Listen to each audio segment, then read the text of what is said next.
The bird should not have looked at her. That was the thought that crossed Mara's mind in the half-second before everything in her life changed. Before the world she had carefully built around her own invisibility collapsed like wet ash beneath an open flame. The bird should not have looked at her. And yet it did.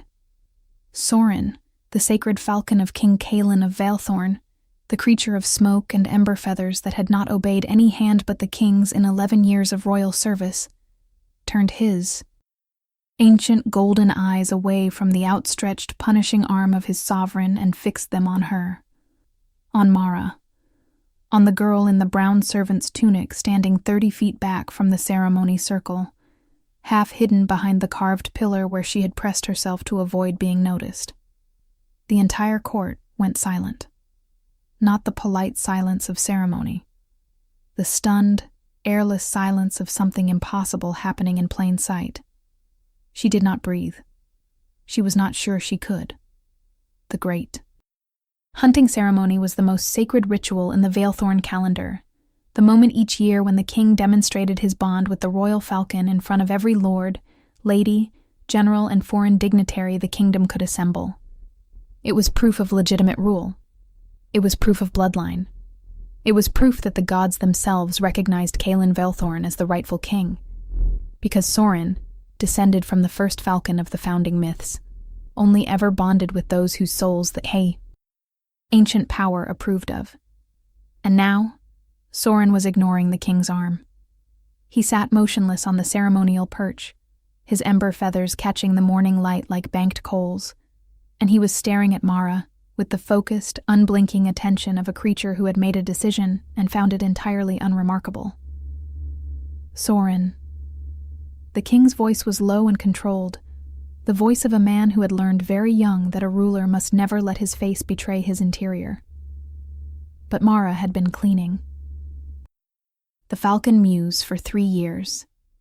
She knew Soren's sounds and Soren's silences and Soren's moods better than anyone in this court would ever guess, and she also knew, because she was standing close enough and the morning was quiet enough, that King Kaelin Valethorn had just exhaled very slowly through his nose, which meant he was not as controlled as he appeared.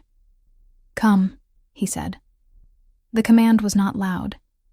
It did not need to be. Every person present heard it in the silence. And Soren turned his head away from the king entirely and looked only at Mara. She wanted to disappear. She had spent the better part of 23 years perfecting the art of disappearing, of making herself small and brown and uninteresting, of moving through rooms without leaving footprints, of completing her work before anyone arrived, and vanishing before anyone could look her direction. She was Mara of no house, Mara daughter of Edric the disgraced falconer, Mara who had no wolf and no power and no future.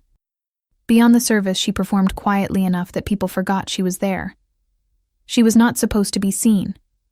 She was certainly not supposed to be seen by a sacred falcon, while 300 members of the Valethorn court watched. If you are enjoying this story, do not forget to leave a like and subscribe to the channel for more emotional stories like this one. Lord Cassian, the king's chief advisor, stepped forward from his position at the ceremony's edge. He was a tall man with a scholar's stoop and a politician's eyes. And those eyes were moving between Soren and Mara with an expression she could not entirely read. "Your Majesty," he said very quietly. The king did not respond. He was still looking at the falcon. Soren was still looking at Mara. And then, with the unhurried certainty of a creature that had never once in its life done anything it did not intend to do, Soren spread his wings, lifted from the perch in a single powerful sweep of ember-colored feathers, crossed the 30 feet of ceremonial space, and landed on Mara's left shoulder. The impact was substantial. His talons gripped through the cloth of her tunic, careful, deliberate, not breaking skin, but unmistakably present. His weight was warm and alive and enormous. His feathers brushed her cheek, and he settled, as if he had always been there, as if this was exactly where he had always meant to be. The silence lasted 3 more seconds. Then it broke into sound all at once, a wave of voices. Crashing over the ceremony ground, lords and ladies turning to one another with expressions ranging from shock to offense to something that looked, on the oldest faces, uncomfortably like recognition. Mara stood very still. She understood, in the way that people understand catastrophic things, that her life had just changed irrevocably in a public forum in front of witnesses she could not unwitness, and that there was absolutely nothing she could do about it. She looked straight ahead. She did not look at the king. She was afraid of what she might see if she did. She heard Lady Vivienne before she saw her. Vivienne of House Selene had a voice like poured silver, beautiful and cold, and capable of cutting without appearing to try.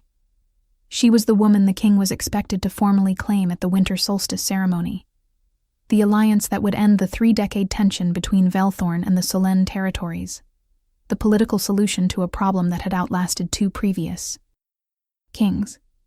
She was also, by any measure Mara had ever applied, the most deliberately perfect person she had ever observed from a careful distance. "How extraordinary," Vivienne said. The 2 words carried across the ceremony ground as clearly as a bell. The falconer's disgraced daughter. She paused. The gods do have a sense of humor. The laughter that followed was not kind. Mara felt it land on her skin like small thrown stones, each one individually too small to be worth acknowledging, collectively enough to make a person want to fold inward. She did not fold. She could not, because Soren's talons were steady on her shoulder, and his weight was grounding in a way she could not explain, in a way that made it easier to keep her spine straight and her chin level and her eyes forward, focused on the middle distance where she was not looking at anyone, and anyone having difficulty looking directly at her would find nothing to aim their cruelty at. She had learned this. She had been learning it since she was 8 years old, and the court had watched her father led away in chains, and someone had thrown a rotten pear at her in the market square. You could not stop people from looking. You could control what they found when they did. "Remove the bird," someone said. She thought it was Lord Fenwick, one of the older lords who had despised her father for reasons that had never been fully explained to her, and had transferred that antipathy to her with the uncomplicated efficiency of a man who did not examine his prejudices. "Someone remove it from the servant girl before this spectacle goes any further." There was a murmur of agreement, and then silence again, a different kind of silence this time, the kind that preceded a king speaking. "No one," King Calen Velthorn said, and his voice was still controlled, still even, still the voice of a man who had mastered the art of revealing nothing. "Will touch the falcon." He paused. "Or the girl." Mara looked at him then. She had been avoiding it, but the words pulled her gaze before she could stop it, and for the first time in the 3 years she had spent in proximity to the Velthorn court, without ever exchanging a direct word with its ruler, she looked at King Calen Velthorn at close range and in full light. He was looking back at her. She had expected irritation.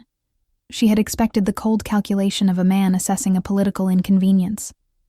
She had not expected the expression she actually found on his face, which was not quite any of those things, which was in fact something she could not name, something complicated and restrained, and held very carefully in check, in the way that things are held in check when they are large, and a person is not yet sure what to do with them.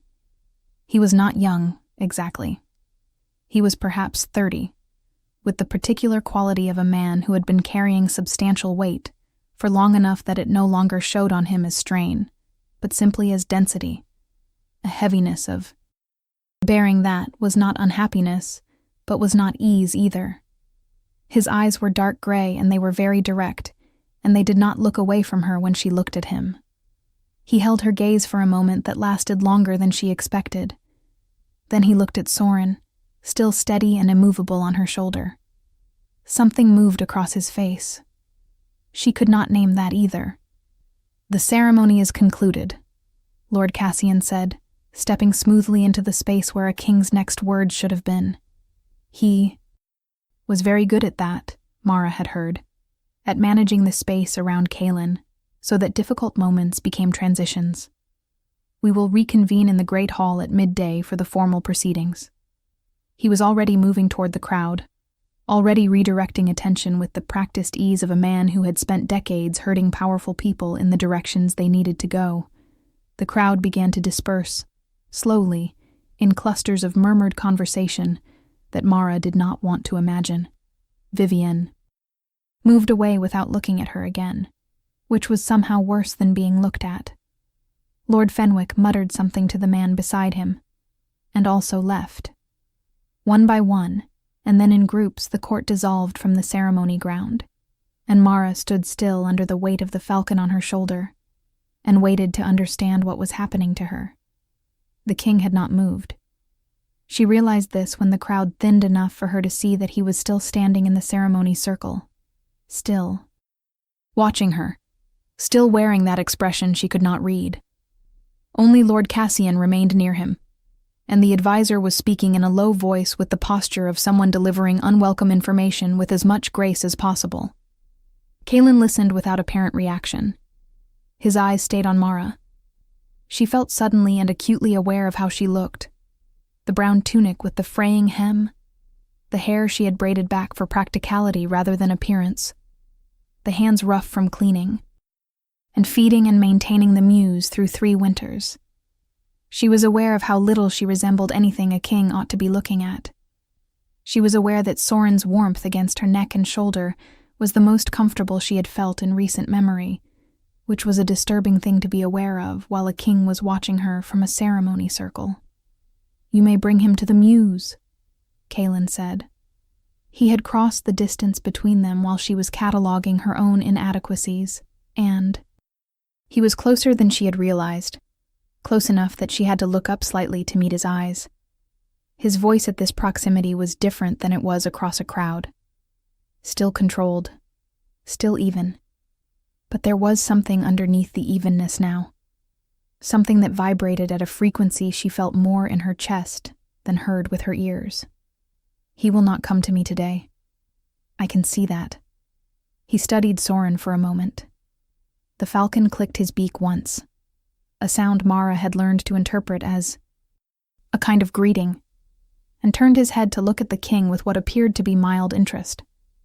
Kaelin's jaw tightened slightly. "He has never done this," he said, and she was not sure he was speaking to her or simply speaking. "I know," she said.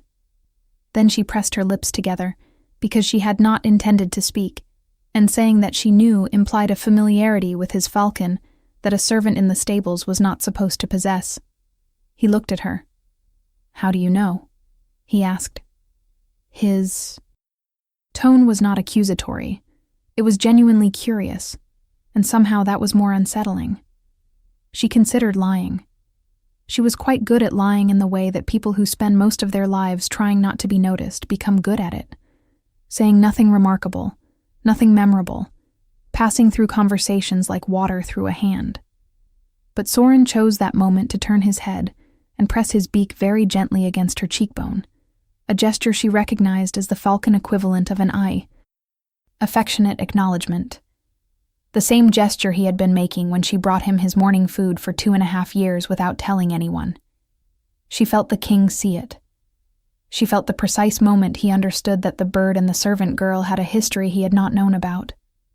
"I take care of him in the mornings," she said, "before the head falconer arrives, before anyone else is in the muse." She paused. "He has never done this with anyone.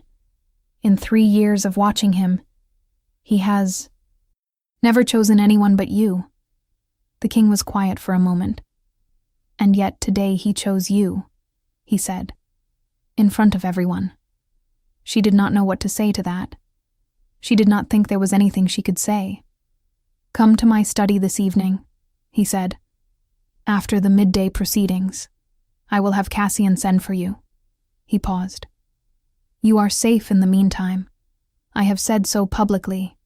No one in this court will touch you."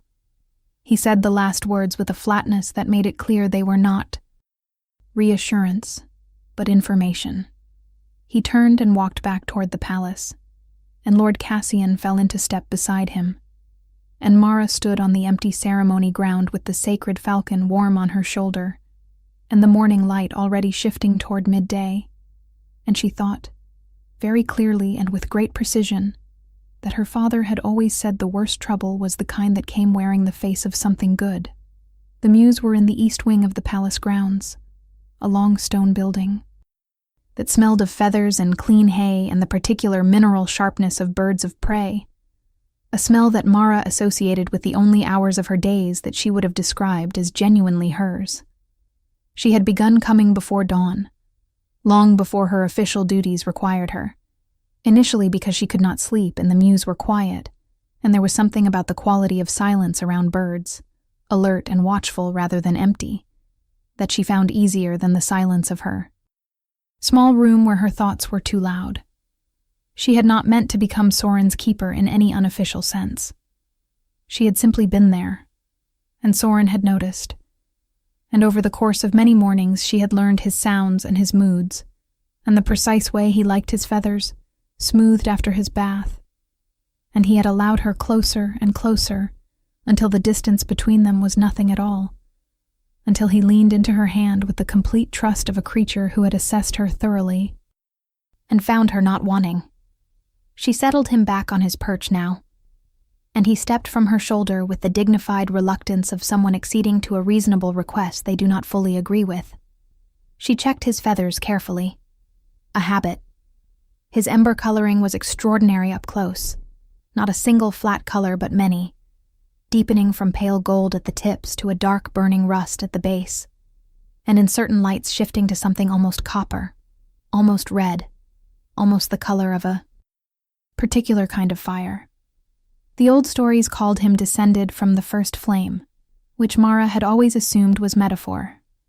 She was no longer entirely sure. She fed him from the preparation she had already laid out that morning, watched him eat with the brisk efficiency of a healthy predator, and tried to think clearly about what had happened, and what it meant, and what she was going to do about it.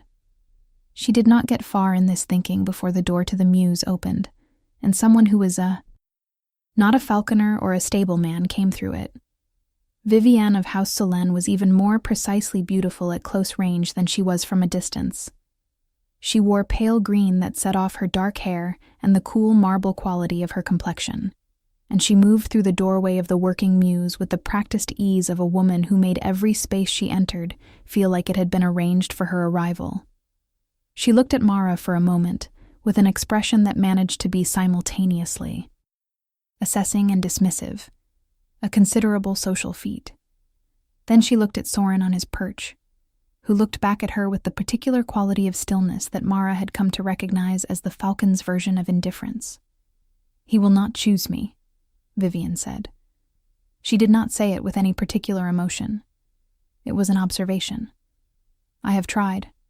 3 times since my betrothal was formalized.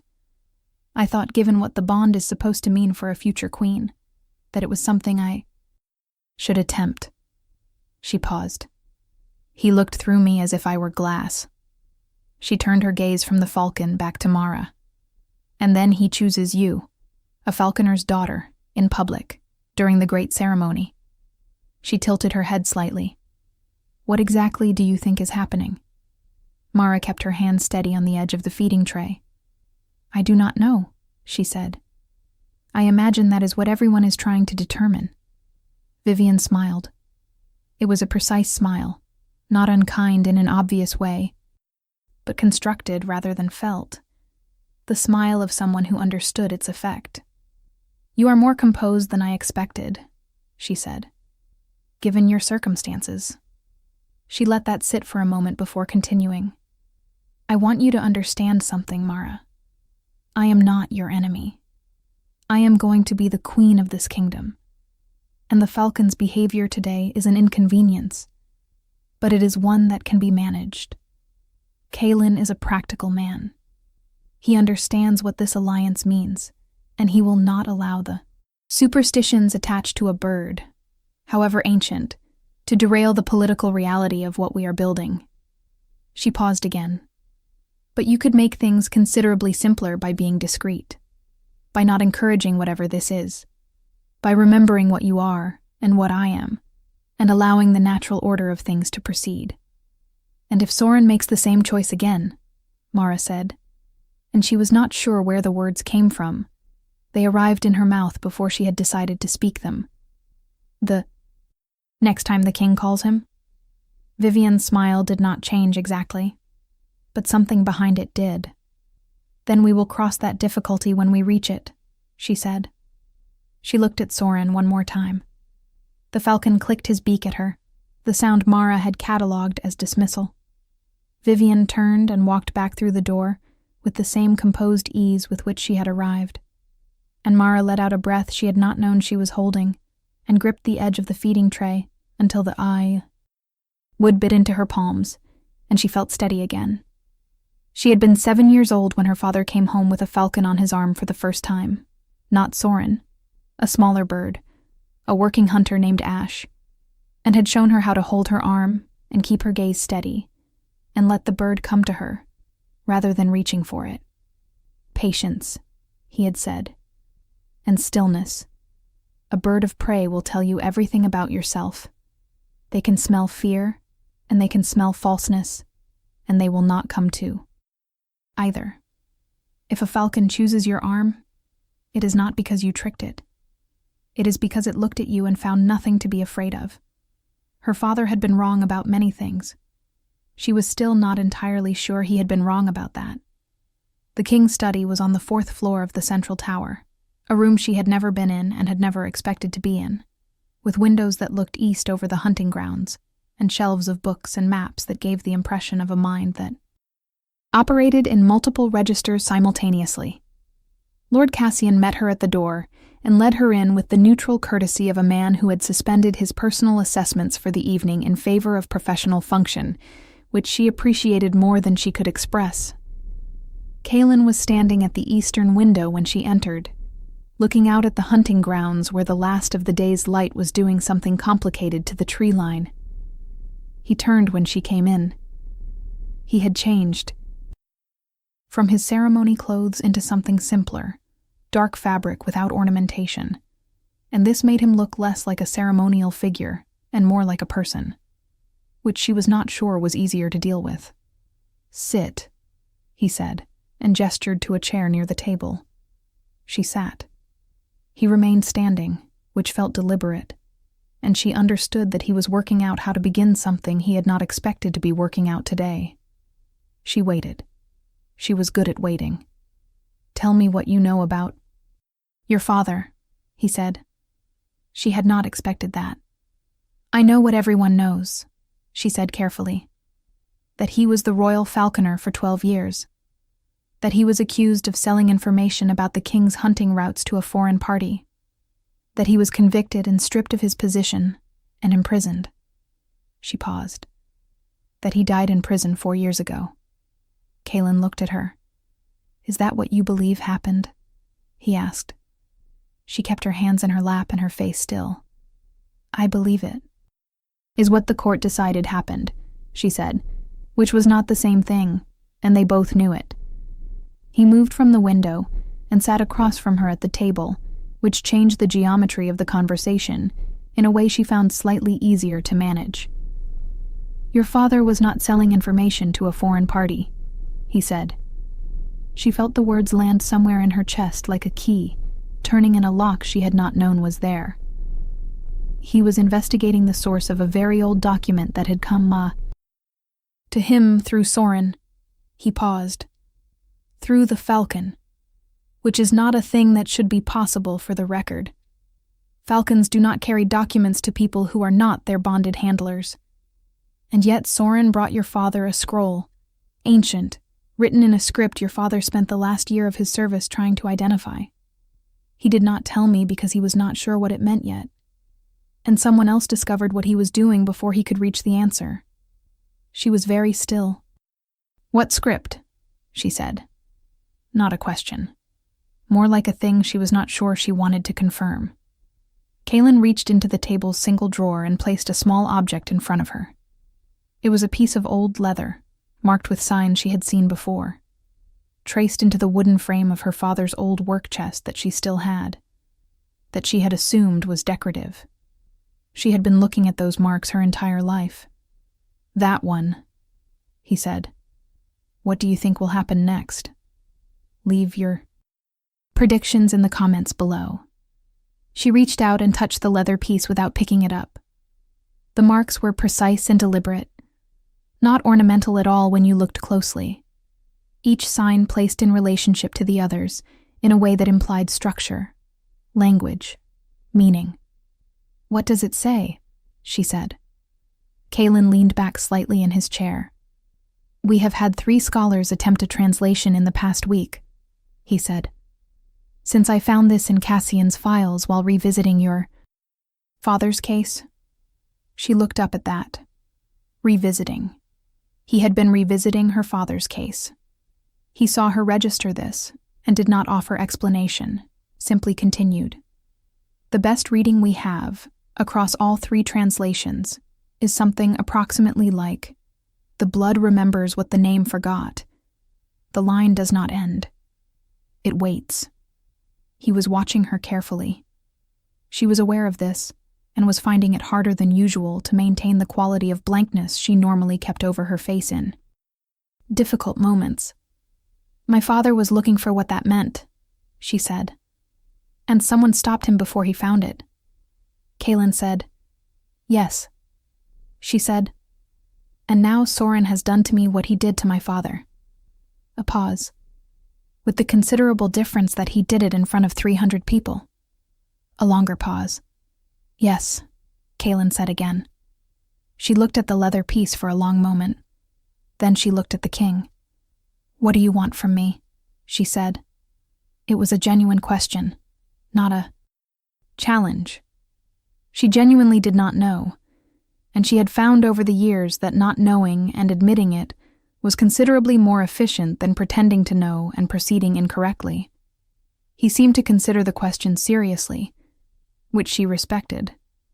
"Answers," he said. "Soren chose you the way the old stories say the first falcon chose the first king. That has not happened in recorded history with anyone outside the royal bloodline. It should not be possible for you. And yet," he paused, "I want to understand why. I think you may be the only person who can help me find out. And I think your father's death, and whatever he discovered, are the beginning of that answer, rather than the end of it." She sat with this for a moment. "And Lady Vivian," she said, because it needed to be said. The obvious thing that was sitting in the room with them like a third person. The political reality that was not going to dissolve simply because a falcon had made an inconvenient choice. Something crossed his face at the name. Controlled but present. "Lady Vivian is a separate matter," he said, and then seemed to recognize that this was insufficient and not quite true. He said, "I will not pretend to you that the situation is simple. It is not. There is a treaty attached to that arrangement that involves the lives of many people. I cannot simply set it aside because a bird has complicated the optics." She said, "I understand." She did understand. She understood it with the particular clarity of someone who had always known their own position in the hierarchy and had built their life accordingly. "But I want to understand what Soren knows about you," Kalen said, and his voice had shifted in a way she noticed but could not name. "Because I have trusted that bird with my life for 11 years, and he has never steered me wrong. And whatever he saw in you today, he saw it clearly enough to act in front of everyone." She went back to her room that night and sat on the edge of her small bed in the dark and pressed her hands flat against her thighs and tried to think. She was not very good at not thinking, which was its own kind of curse, the inability to simply wait for clarity without the mind churning at the problem like a river against a difficult stone. She thought about her father. She thought about the marks on his work chest, the ones she had traced with her finger as a small child and never thought to wonder about, the ones she had assumed were the same kind of decorative habit a craftsman develops over years of quiet work. She thought about the scroll Soren had brought him, which meant that Soren had been watching her father long before today, had assessed him the way falcons assess, had found something in him worth bringing a message to. She thought about the leather piece on the king's table, the words that 3 scholars had translated into something that sounded less like a historical document and more like a promise or a warning or both. The blood remembers what the name forgot. Her full name, her real name, the one her father had given her that she had shortened in service because it drew unwanted attention, was Mara Edric Vilas. She had always thought Vilas was her mother's family name. Her mother who had died when she was 4 and left no living relatives and no stories behind her except a few phrases her father repeated when he was tired or sad or both. Her mother, her father had said, had come from very far away. Her mother had carried something old in her blood that she would not speak of. Her mother had been, in his words, the bravest person he had ever known, and she had spent her life making herself small to protect something she was afraid of exposing. She had made herself small. She had spent her life making herself small. Mara sat in the dark and felt something very cold and very still move through her. The feeling of a pattern becoming visible after years of looking at its components without understanding. The shape they made together. She was at the Muse before dawn the next morning. Soren was awake, which was usual for him, and turned to watch her come in with the alert attention of a creature that had been expecting her. She went to him and let him step onto her arm and held him up so his face was near hers, the warm weight of him solid and real in the cold pre-dawn air. "What do you know?" she said quietly. "What did you see?" He clicked his beak once. She looked into his golden eyes, which were very clear and very deep, and thought, not for the first time, that looking into a falcon's eyes was not like looking into the eyes of most animals. It was more like looking through a window into something very old that was looking back with equivalent curiosity. She had thought this many times and dismissed it as sentimentality. She was less willing to dismiss it this morning. "Soren," she said, and the falcon leaned forward and pressed his forehead, gently, against hers. The contact lasted 3 seconds. In those 3 seconds, something moved through Mara that she had no language for, a warmth that was not temperature, a knowing that was not memory exactly, but was adjacent to memory, a sensation of something vast and deep and old, recognizing itself in a new shape, the way a river recognizes the sea when it finally reaches it. Then Soren pulled back and regarded her with his usual dignified expression, and she stood in the Muse in the pre-dawn cold and breathed very carefully and tried to determine what had just happened to her. She found Cassian before breakfast. He was in the corridor outside the administrative offices, reviewing documents with the focused efficiency of a man who had been awake for some time, and he looked up when she approached with an expression that shifted through several things before settling on cautious attention. "The name, Velis," she said without preamble, because she had decided on the way from the Muse that being direct was going to be more efficient than any other approach. "Do you know it?" He was still for a moment. Then he said, "Come inside." She followed him into the office, which smelled of parchment and candle smoke, and he closed the door with the care of a man closing something that needed to be closed. He stood with his back to the door for a moment. "Where did you hear that name?" he said. "It is my mother's family name," she said. "It is the name my father gave me. My full name is Mara Vilas." She watched him. He had gone quite still in the way that people go still when something they feared is confirmed. "Your father knew," she said. Not a question.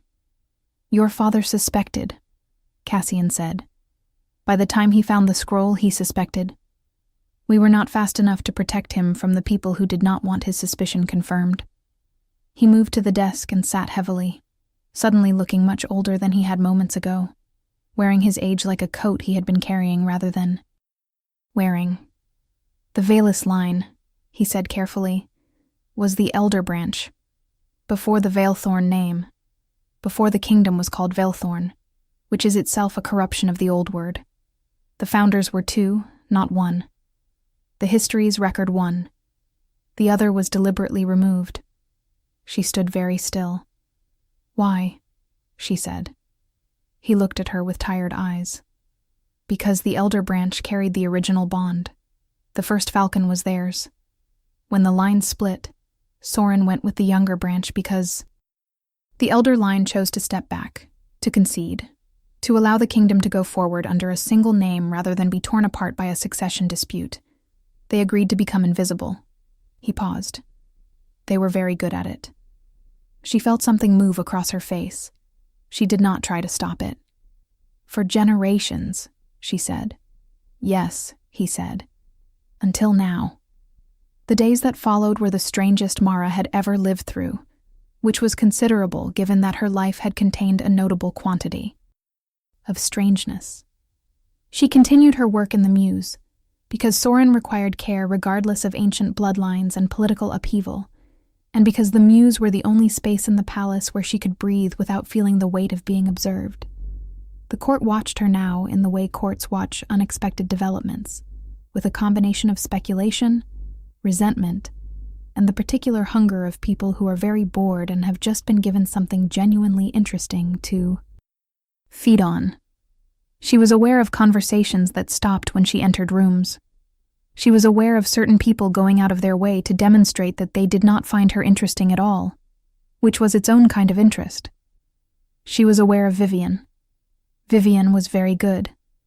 Mara had always known this in the abstract way that you know things about people you observe from a distance, but proximity refined the assessment considerably. She never said anything overtly hostile. She never raised her voice or made scenes or gave anyone anything they could point to as direct cruelty. What she did was more precise than that. She asked questions in group settings that reminded people of Mara's father's conviction, questions framed as innocent curiosity.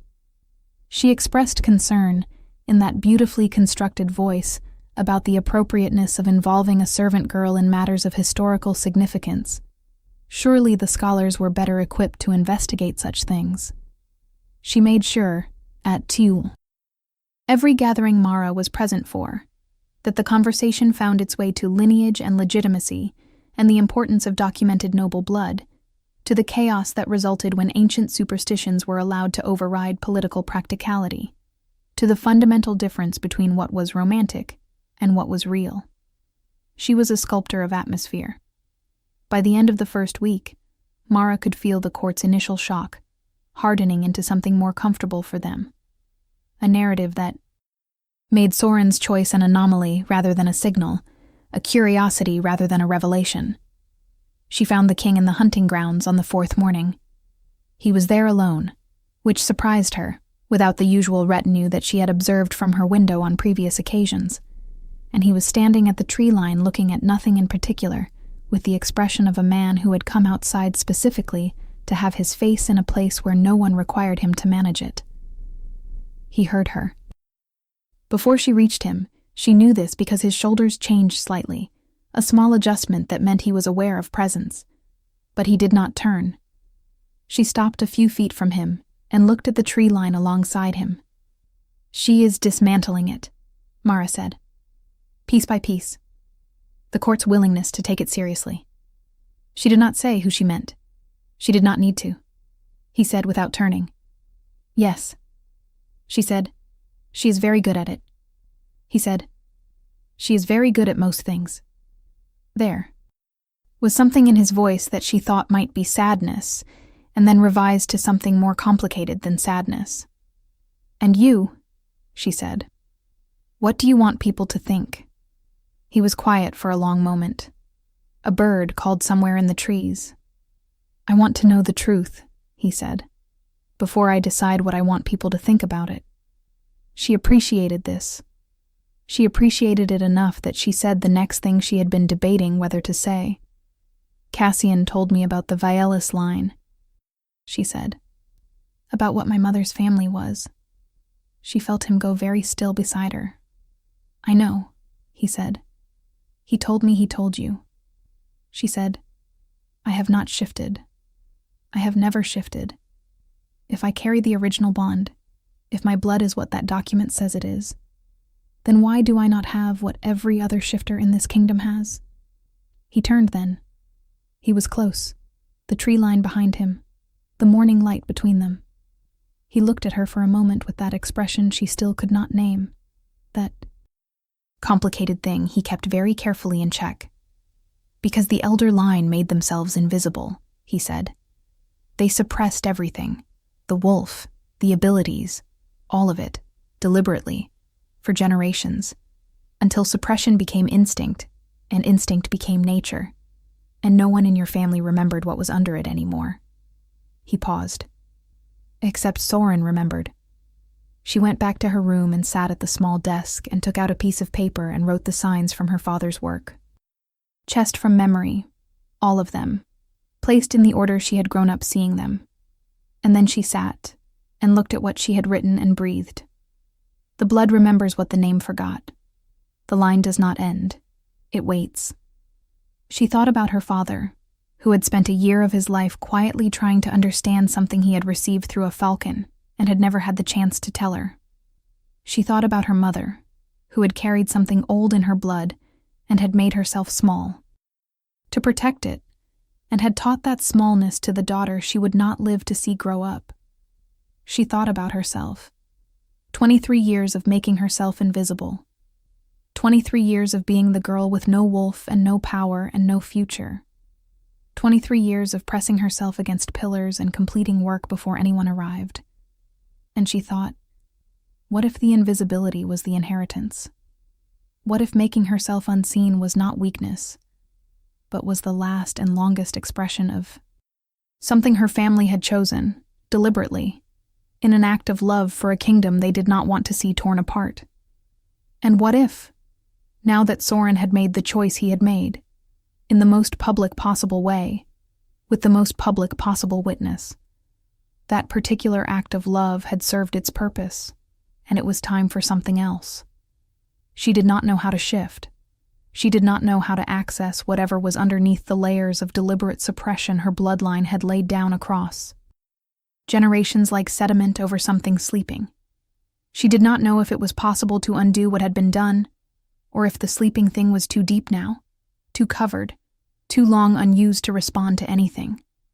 What she did know was that the solstice ceremony was in 12 days, the ceremony at which Kaelin was expected to formalize his claim of Vivian, the ceremony that would settle the alliance and make the queen's position official and put the question of a servant girl with a complicated bloodline firmly in the category of interesting footnote rather than relevant development. 12 days. She did not know what she was going to do with 12 days, but she knew she was going to do something, because the alternative was to continue being invisible, and she was not sure she had the ability to do that anymore. Soren had made that particular choice unavailable. She was beginning to think that was exactly what he had intended. If you want to see how this story ends, make sure you are subscribed with notifications on. Cassian found her the next morning and told her that the king had arranged for her to meet with the eldest scholar in the royal archive, a woman named Diva, who had spent 60 years studying the founding period and who knew things about the original bloodlines that were not in any public record. She went to the archive, which was in the deepest and oldest part of the palace, where the stone was a different color from the later additions, and the air had a quality of preserved stillness, and found Diva exactly where Cassian had said she would be, at a large table covered in documents, a small fierce woman of at least 80 with sharp dark eyes, and the bearing of someone who had decided long ago that she was not going to let anyone waste her time. She looked at Mara when she came in and said, without preamble, "You have your mother's eyes. I knew your mother. Long ago, before she made the choices she made. Sit down. We have a great deal to discuss. And I am not as young as I used to be." Mara sat. Diva spoke for 2 hours. She spoke about the founding, about the 2 brothers who had built this kingdom together and the split that had nearly destroyed it, about the elder line's choice to step back and what that choice had cost them and what it had preserved. She spoke about the nature of the original bond, which was not like the bonds most shifters carried, Not the instinctive animal connection of wolf to wolf or hawk to handler, but something older and more fundamental, a bond with the land itself, with the power that ran through the kingdom's foundation like water through stone, a bond that the elder line had carried in their blood and had suppressed when they stepped back, and had now, apparently, remembered. She spoke about what it would take for that memory to become active rather than dormant, which was not, as Mara had assumed, some dramatic ritual or external catalyst, but was something simpler and harder than that. Belief, Diva said. Not faith in a religious sense, not hope, which was passive, active belief. The decision to accept what you carried and stop apologizing for the space it required.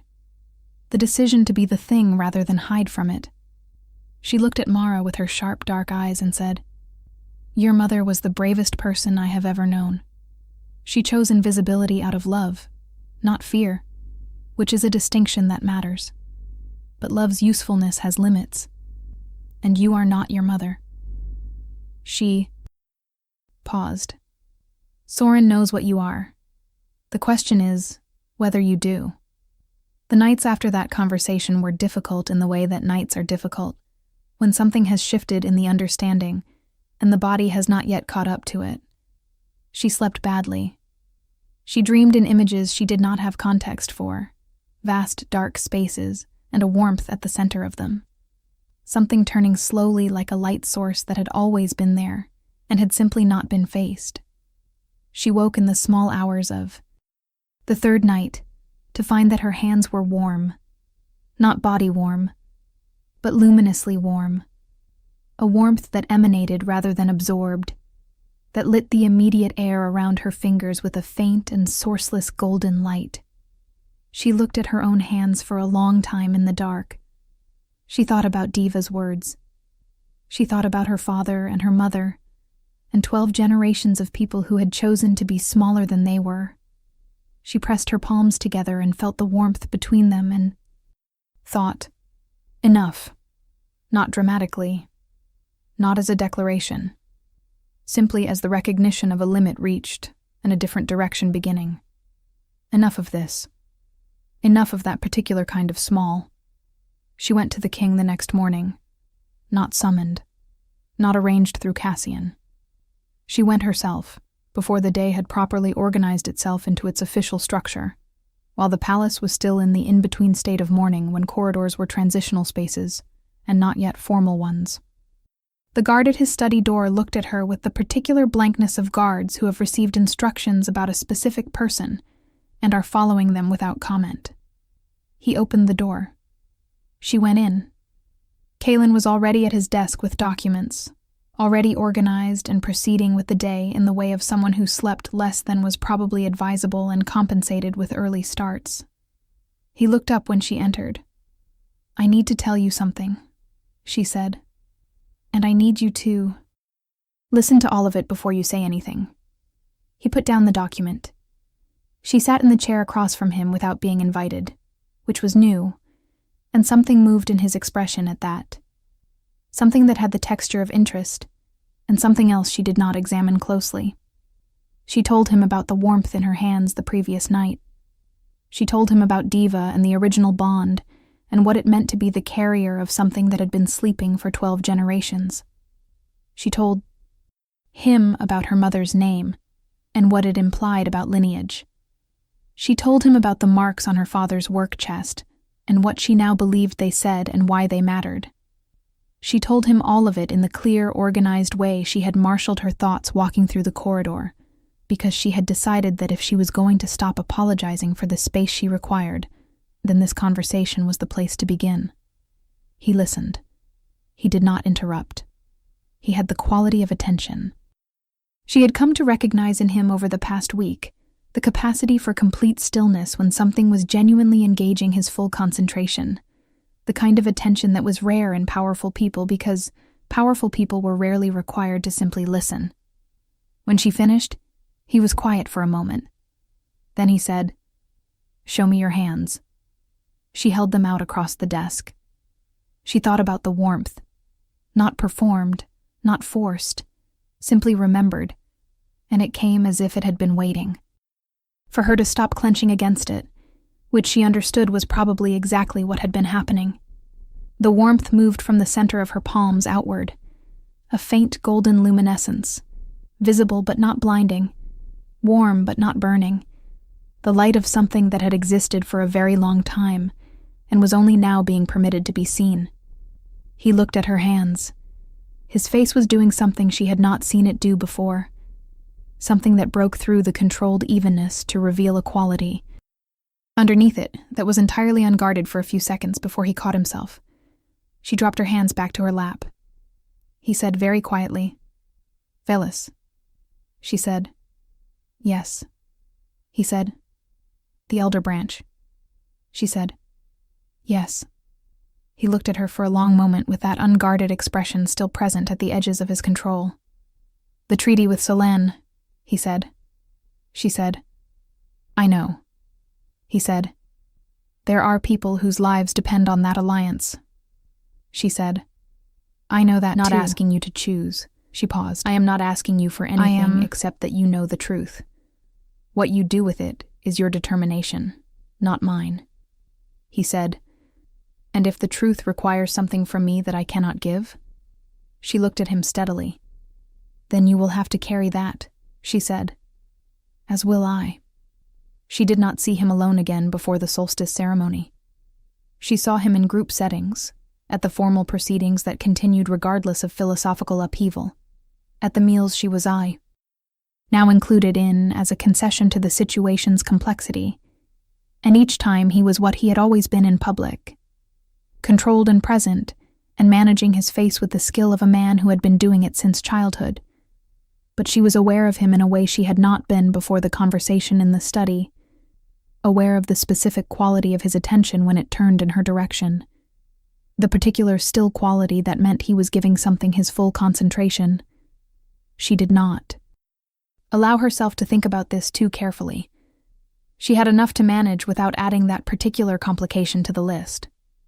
Vivienne found her 3 days before the solstice. She came to the Muse again, which Mara thought was deliberate, the choice of a location that emphasized what Mara was, and she stood in the doorway and looked at her with an expression that was more direct than any she had worn in company. The construction was still there, the beautiful architecture of her presentation, but beneath it there was something rawer, something that was not rage exactly, but was adjacent to it, in the way that very controlled people's anger is always adjacent, rather than direct. "He is not going to cancel the ceremony," Vivienne said. "I want you to understand that. Whatever he has said to you privately, whatever intimacy you have managed to construct out of this situation, the ceremony will proceed. The alliance is too important." Mara was with Sorin, smoothing his feathers, and she kept her hands moving at their task because stopping would have been a concession. "I know," she said. Vivienne paused. She seemed to have expected more, or different, or resistance. "You know," she said, "and you accept it." Mara looked at her. "Accepting facts is not the same as being content with them," she said. "I am not going to fight you for something that is not mine to fight for. He is going to make the choice that he determines is right. That is his determination." Vivienne studied her for a long moment. "You love him," she said. And this time, the construction slipped entirely for a moment, exposing something very human underneath. Something that was not triumph or strategy, but was a kind of pain. She looked for just that moment, like someone who understood loss in a personal sense. "I think you may," she said, quieter. Then she rebuilt herself, precise and complete, and turned to go. She stopped in the doorway. "Whatever you carry in your blood," she said without turning back, "I hope it is worth it. I hope it is worth what it has cost you to find it." She left. Mara kept her hands on Sorin's feathers and breathed, and felt the warmth move in her palms, and thought that understanding your enemies was never as comforting as it should be. The night before the solstice, she could not sleep. She went to the Muse at midnight, which she had never done before, and Sorin was awake as if he had expected her. which perhaps he had. She sat cross-legged on the clean hay of the muse floor and let him step from his perch to her knee, where he settled with the comfortable authority of a creature at home. The moon through the muse window was cold and full and very bright. She thought about her father in the archive with a scroll he did not understand, and her mother with something old in her blood that she had chosen to protect by hiding it, and herself, with warm hands and 12 days of trying to understand what she was supposed to do with the thing. She thought about what Diva had said. Not faith, belief, active, the decision to accept what you carry. She pressed her warm hands gently against Soren's sides, feeling the living warmth of him against the warmth of her, and she thought with the clarity that comes very late at night, when there is nothing left to pretend about. I am not afraid of what I am. I do not know what it means yet. I do not know what it will cost or what will happen, or whether any of this resolves in the way that things are supposed to resolve. But I am not afraid. She felt something settle in her, deep, like the last piece of a mechanism sliding into place. The warmth in her hands intensified briefly, golden in the dark of the muse, and Soren made a sound she had never heard him make before, low and resonant, less a bird sound than something older than birds. And the moon came through the window and lit everything in pale silver, and she sat with the sacred falcon of Valthorn and breathed and felt, for the first time, entirely and completely like herself. The solstice ceremony was held in the great hall, the largest space in the palace, with every window dressed and every surface lit with the particular golden light of the season's formal occasions.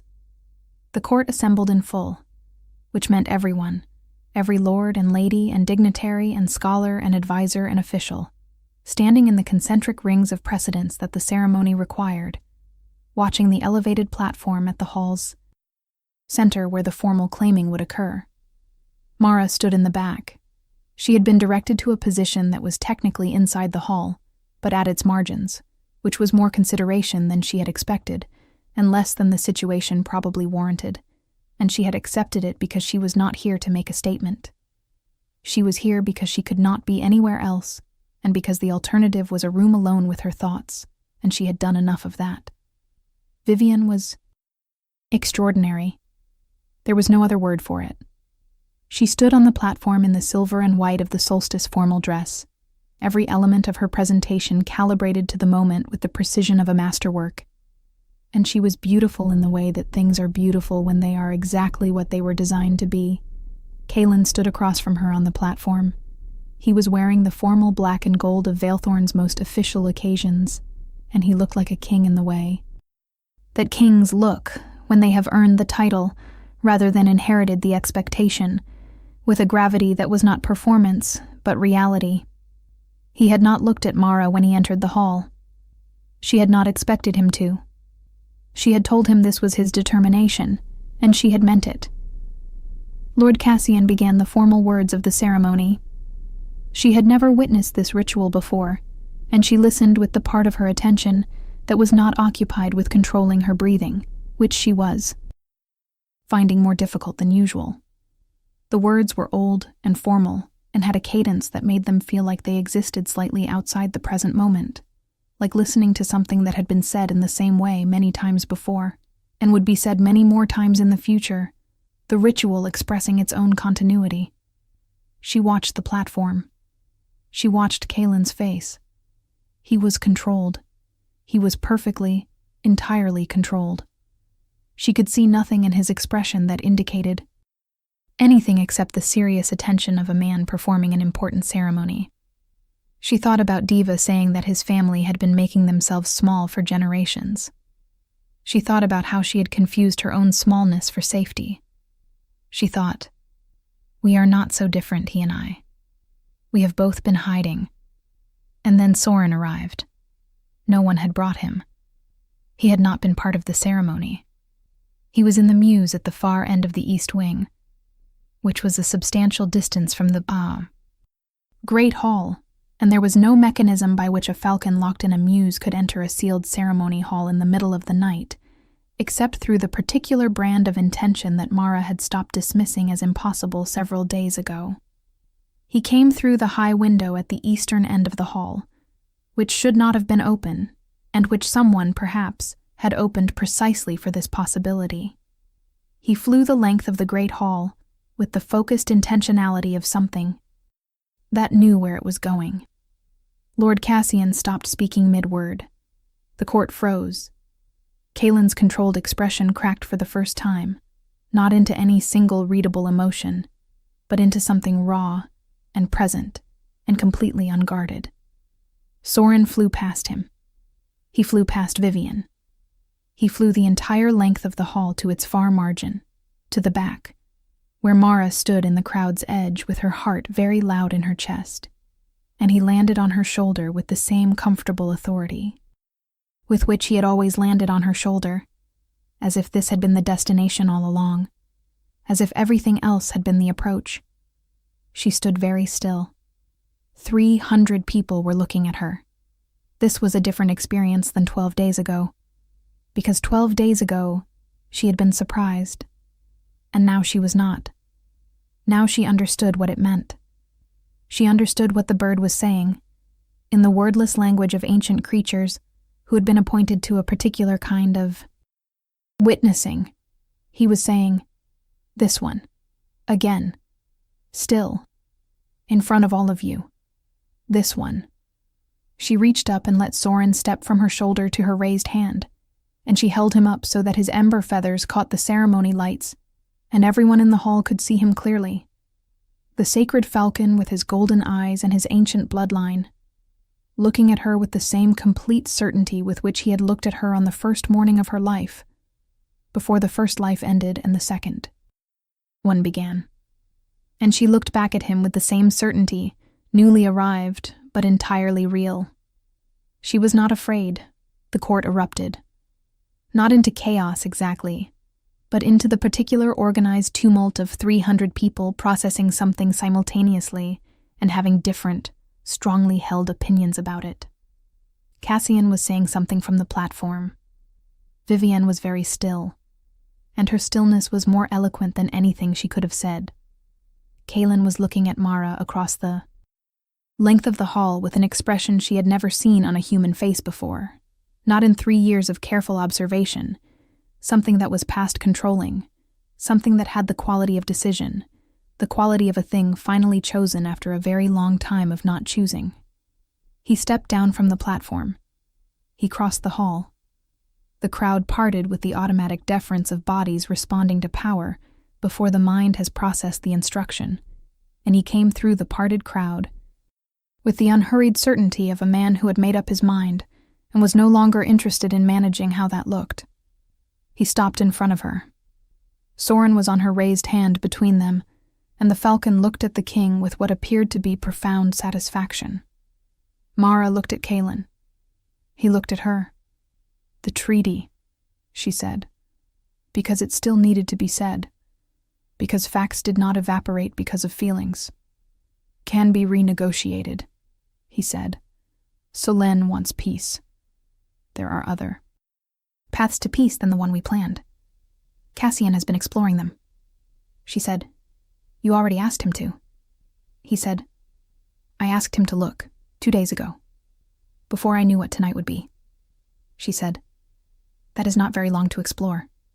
He said, "No, but he's very good at his work, and the beginning of a solution is visible, and I am done waiting for certainty before I am willing to move." He paused. His eyes stayed on her face, entirely open now, everything held back, finally released into an expression that was both enormous and simple. "Soren chose you," he said. 12 days ago, he chose you, and every day since he has chosen you. And tonight, he chose you again in front of everyone, and I have spent 12 days being a practical man, and I am very tired of it. She felt the warmth in her hands. She felt the thing in her blood that was 12 generations old and had been waiting. She felt herself, fully and without apology, the whole size of what she was, without any part of it. Compressed. I do not know how to be a queen, she said. I barely know how to be a person who takes up appropriate space. He said, Neither did I at the beginning. He reached out and touched her face, briefly, carefully, with the awareness of the room around them, and also with a completeness of intention that made the room feel irrelevant. Start with this, he said. Start with knowing that whatever is in you that Soren can see, I can see it too. And it is not small. It has never been. Small. She closed her eyes for one moment and felt the warmth move through her completely, from hands to chest, to the center of the thing she was. Felt it declare itself without reservation. Felt the long sleeping weight of her blood finally, fully, unambiguously wake. When she opened her eyes, the golden light was visible, not just in her hands but present around her, a warmth that had nowhere to hide because she was no longer hiding it. The court was very still and very silent. Soren made the sound he had made in the muse at midnight, that resonant old sound that was older than birds. She looked at the 300 people who were looking at her and thought of her father with his scroll, and her mother with her name, and 12 generations of deliberate invisibility. And she thought, I see you, all of you, and you see me, and this is the end of hiding. She looked at Kalen. He was looking back at her with his whole face, nothing managed, nothing held in check. I will need to learn a great deal, she said. Very quickly. He said, I know. She said, and there will be people who do not accept this, who will not accept me. He said, I know that too. She said, and you are prepared for that. He said, I have been preparing for it since a falcon looked at you across a ceremony ground. And I looked at you and understood that I had been ignoring something right in front of me for 3 years, because it was inconvenient to notice it.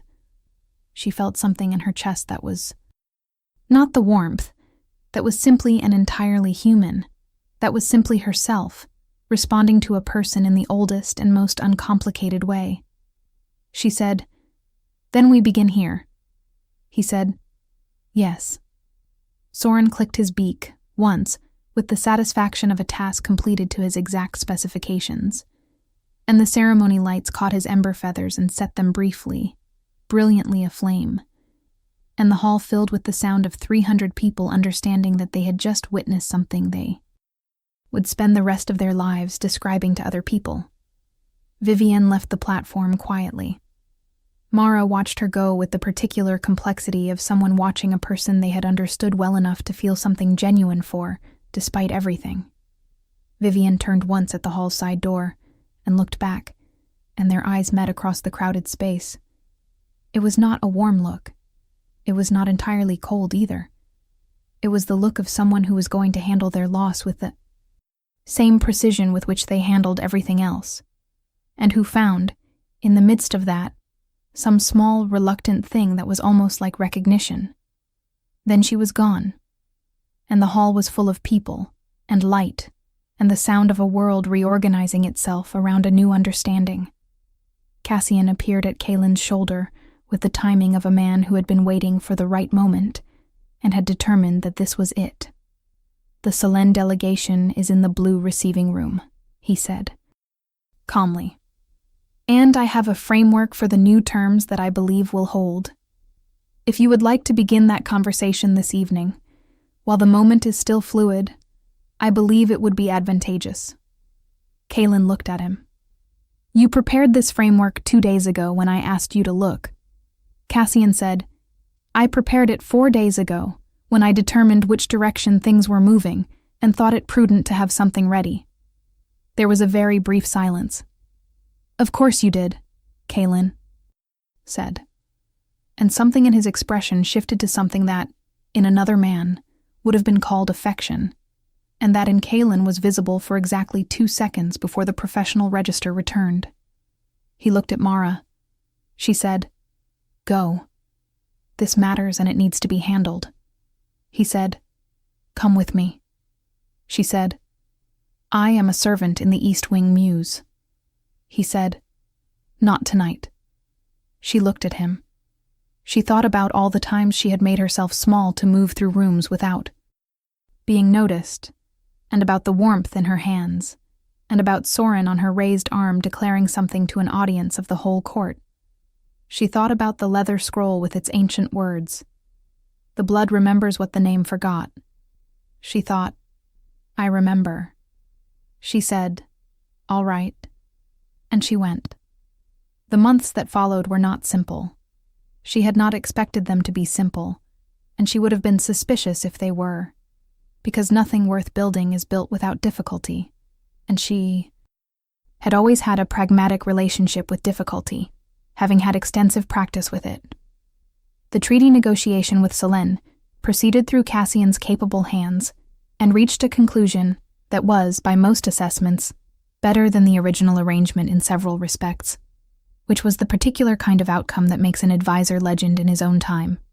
Vivienne returned to the Selene territories, and there were dispatches later describing her new role in her family's administration, sharp and capable, and precisely the right person for what was needed there, which Mara read with the complicated feeling of someone who understood another person well enough to wish them something like peace, even at a distance. The court took time. Some of it took longer than time. Lord Fenwick never entirely reconciled himself to the situation, and said so, in the careful way of men who understand that saying it outright is impolitic, in 100 small registered objections that Mara learned to read and navigate, and occasionally, when the occasion called for it, simply refused to manage. She was done managing herself for the comfort of other people. That particular era was closed. Diva taught her. Through the winter and into the following spring, the old scholar worked with her in the archive, the oldest and deepest part of the palace, going through the records of the founding period with the methodical care of someone laying out the pieces of a mechanism so it could be understood. Mara learned the names and the history and the weight of what she carried. Learned it not as abstraction but as reality. Her reality. The thing that had been in her blood while she cleaned Falcon Muse and pressed herself against pillars and made herself smaller than she was. She learned what the original bond meant in practical terms, which was different from the ceremonial terms, and she learned how to use it. Not the warmth of her hands exactly, though that remained and grew more precise over time. But the deeper thing underneath it, the connection to the kingdom's foundation that expressed itself in ways she had not had language for, and now did. She learned slowly. She was 23, and had years of suppression to work against, and she had no patience for people who implied this should be otherwise. Soren stayed on her shoulder. Not literally always, because he was a working falcon with a working hawk's dignity and preferences, but in the sense that matters. He remained. He did not change his choice. In every formal occasion and every public ceremony, and every gathering where the question of whether yesterday's extraordinary event was really what it appeared to be might arise, Soren made the same declaration he had made in the beginning, without drama, without alteration, with the complete certainty of a creature who had made his assessment and found nothing in subsequent evidence to revise it. The formal ceremony happened in early summer, when the hunting grounds were green, and the court had had enough time to shift from shock to the particular resigned acceptance that tends to follow events too well witnessed to be credibly denied. It was not a large ceremony. It was precise and old, and used the original words from the founding period that Diva had translated, words that acknowledged both lines and both inheritances, and the decision they were making together, rather than the decision being made for them. Kaelin took her hand, her warm hand, in front of the assembled court, and spoke the words that made her position official in the oldest and most fundamental way the kingdom knew how to formalize. And Soren landed on the clasped hands between them, and spread his ember wings once, wide, in the manner of the old ceremony texts, and the court, most of it, some of it still reluctant, witnessed a thing that had not been witnessed in so long that most of them had believed it was only story. She looked out at them, the court of Velthorn, the lords and ladies and advisors and officials and scholars who had watched her press herself against pillars for 3 years and seen nothing worth noting, and she held the king's hand and felt the warmth of her own blood and the warmth of his and the warmth of the falcon between them. And she thought of her father and her mother and 12 generations of people who had been braver than she had been allowed to know until now, who had chosen the kingdom over themselves in the most complete and generous way available to them, and who had made it possible for this moment to exist, even though they had not lived to see it. She thought, I see you. All of you. You are not forgotten. I remember. And then she looked at Kaelin, who was looking at her with the completely open expression she had learned was available in him when he trusted the moment enough to let it be seen. And she thought, This is what beginning looks like. Not perfect, and not simple, and full of things to navigate and things to build, and difficulties to face with pragmatism and patience, and the particular quality of courage that is not dramatic, but is simply the decision to stay, to remain, to not compress yourself to the size of someone else's comfort when you know what you actually are. She thought, I know what I am. She thought, I am not afraid of it. She thought, finally, if this story touched your heart, share it with someone who loves epic romance. Tell me in the comments, did you see this ending coming? Soren lifted from their joined hands and rose in a single sweep toward the high windows of the ceremony hall, his ember feathers catching the summer light and setting it briefly, extravagantly on fire.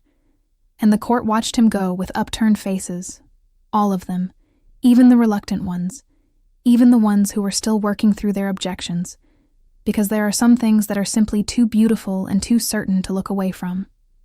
The falcon rose until he was a small, bright shape against the light, and then came back, precisely and completely, to her shoulder, as he had always meant to, as he had always known, as she knew now too, without fear and without apology, with the warmth of 12 generations finally, completely, irrevocably awake.